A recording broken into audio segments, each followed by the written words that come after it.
I'm going to finish my sketch. And now I'm going to go ahead and extrude just the center donut. Not the donut hole, but the next donut in. So extrude, click on the donut, type in 20, and there it is. Extrude 20.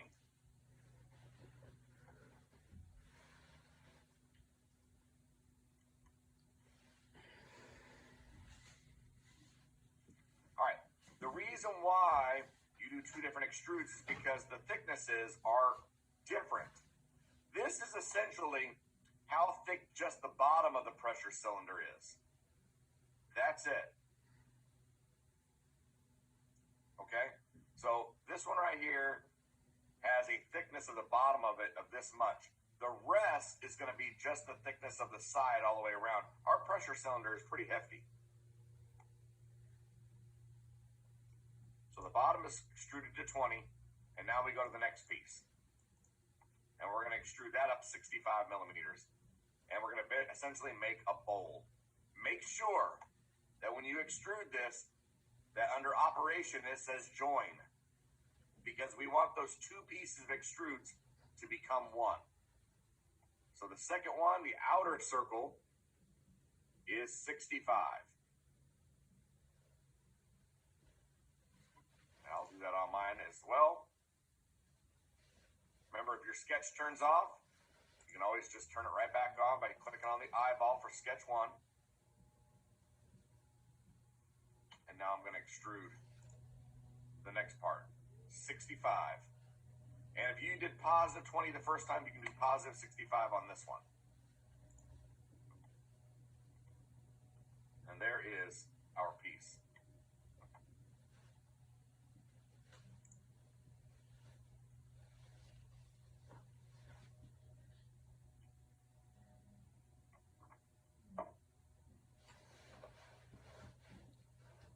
All right, how are we doing so far?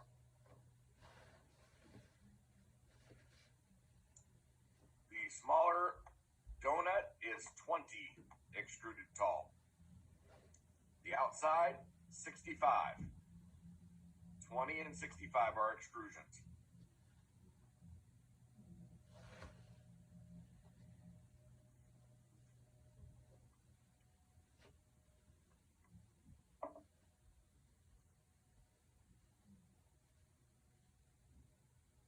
All right. How are we doing with this?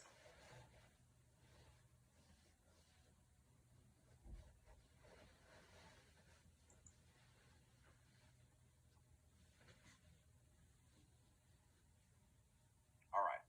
It is now time to go ahead and put the features on our pressure cylinder base. All right. And those features are those screw holes that we're going to have on the top rim of this thing. The top of the donut, the outside donut, we have to put some holes in there. And it is time to use that particular construction line that we had below.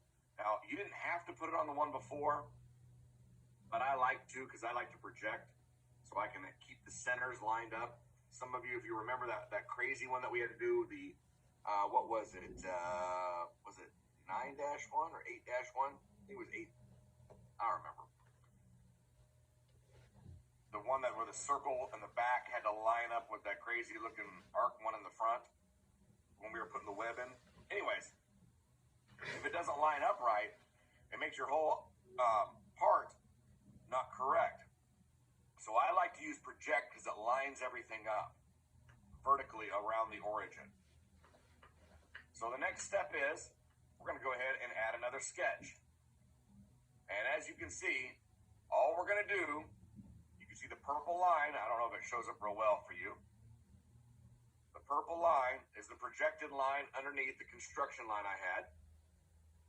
And I'm going to put 1 point on it right here at the top. That's it. So project your construction line and put the 1 point on it. And I'll demonstrate on this other page. All right, so we're going to a new sketch. course, we're going to choose the top face. The top face of the cylinder is where we're going to draw. You can't project unless you're drawing on a piece of paper, on a plane. Notice it lines it up from where it was before. Thank goodness we used the origin last time. And now I'm going to project that construction line underneath. So I go to create, down to project, and it's going to ask me what I want to project. Well, I need to turn on the sketches. So I turn on sketch 1, my eyeball, and now I can see the dotted line down underneath it. And if I hover over it, it turns red. That's the only thing I need. So I'm going to click on the red line. It now turns purple, which tells me it's projected. And I can hit OK. So once again, all I did was I got to start a sketch. I chose the top rim of this pressure cylinder. And then I did project. And I turned on sketch 1 and found the construction line. And when it projects, by the way, it turns back to a solid line. I don't know why that is. That's okay, because now I can click on it and just turn it into a construction line. It is really not that big a deal.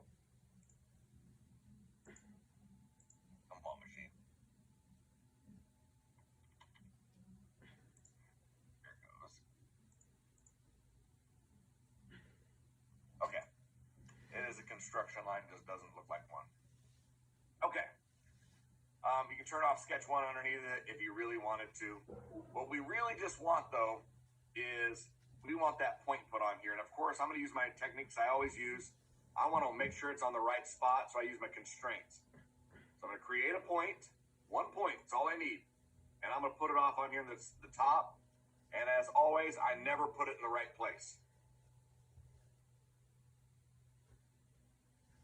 All right, what 2 constraints will put that exactly where the purple and green line meet? 2 constraints. What are they?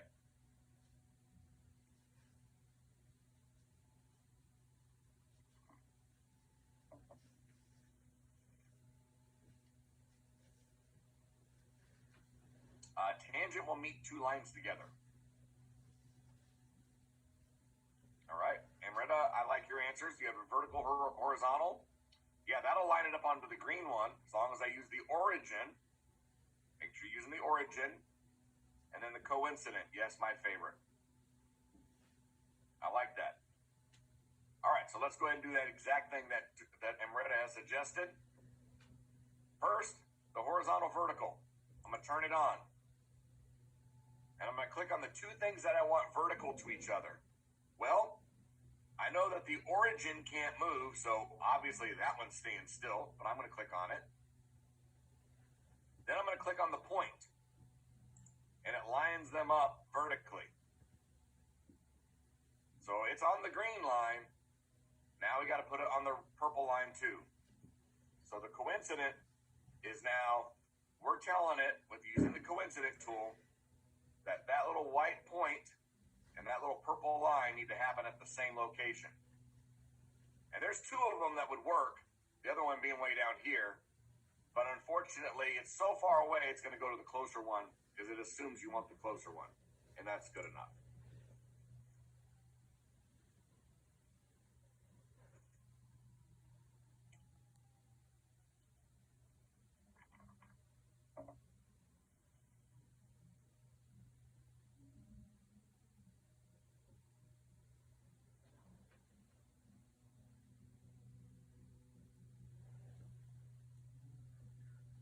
Okay, are we there? We got our 1 point on it? All right. So after we do the 1 point, all right, we are going to go ahead and make the hole. All right. So let's go ahead and finish our sketch. And then we're going to make this hole right here. And this is going to be a hole of 17 millimeters.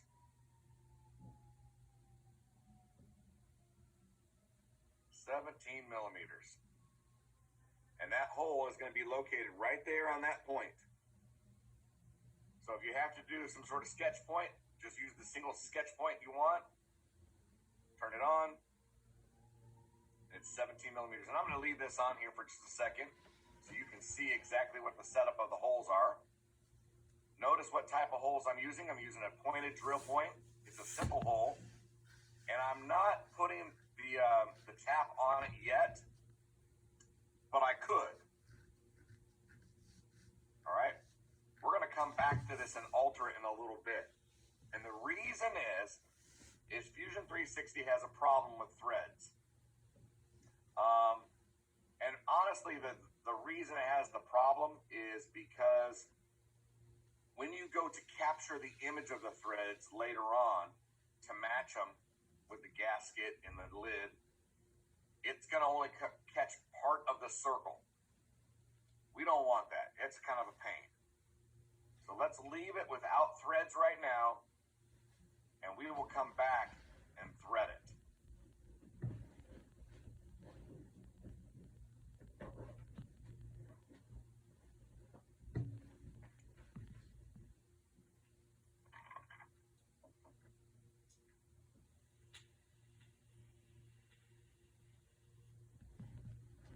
So all the settings are just the distance is the extent. The hole type is simple. The hole tap type is going to be simple as well. And the drill point is the angle. Don't mess with the drill angle settings. It defaults at 118. Let's leave it at 118. But the depth is going to be 17 millimeters. And the actual diameter is 10.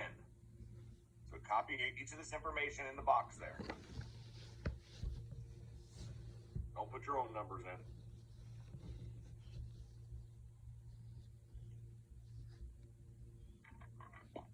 So this would be complicated. What part's going to be like hard? None. Okay. None is hard. It's just new things that you haven't seen yet. New options. Got it. Right? Matter of fact, you could make all these parts right now. I think every one of you could make these and make them fast too. Mm-hmm. All right. So after you drill one, what do you think's next?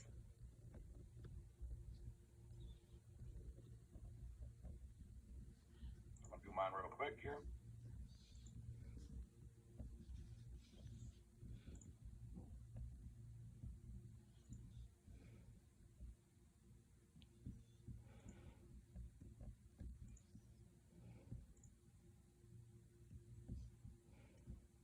Put this on here.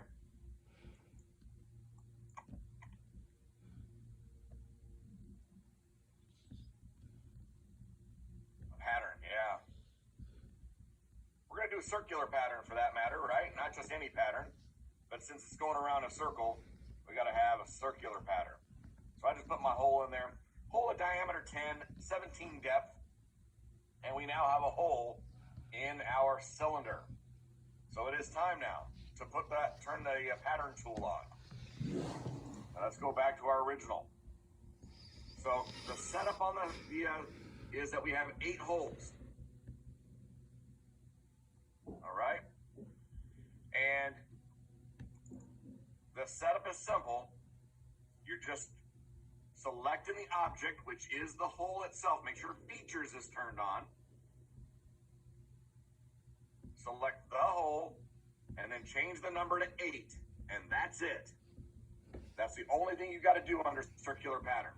Oh, it will ask you what the center is, right?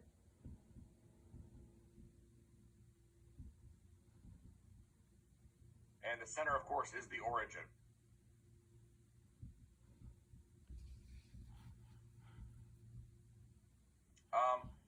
Under compute option, I would make sure that it's under adjust. I think that's what it is by default, but we'll do it in just a moment here just to make sure. But we want 8 holes. We want them all the same. We want them all in the same path. We want to model around the origin, and we should be fine with that. All right, so here's our model that we're working on. Create, and we're going to go down to circular pattern.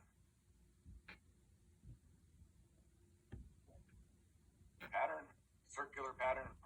And now we're ready to go. So we want the type, change it to features, because a hole is a feature, not a face.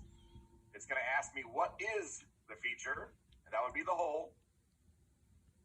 And then it says the axis. So the axis, you see the red and the green. Okay, if you can't see it, the red and the green goes up and down and side to side. I don't want either of those two. I want the one that's going up and down straight towards my face. So I need to probably rock my image away from me a little bit so I can see the blue one. Now the blue one starts sticking up. That's this one. It's coming straight towards essentially me. And that's the axis I want. I want the one going straight up through the center. And you'll know you did it right when you click on it if the holes are placed kind of in the right location. And then, of course, what did I say? Just change the quantity to 8. And if they look like they're in the right spot, they almost certainly are. And then you can go ahead and hit OK.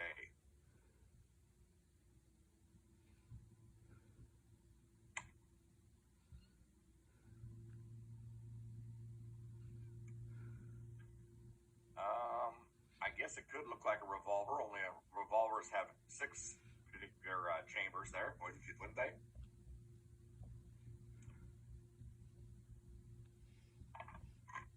An 8-shooter, nice. All right, so again, all of these are going to have threads. In fact, that little tiny hole in the bottom of the base at the very back, the one we kind of left in the original donut hole, that has threads too. But we're not putting any threads on this until later. And that's because, like I said, Fusion 360 has an issue with threads.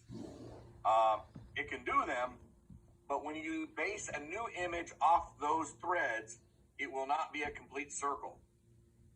So that is a problem. Even if you project, it won't show up right.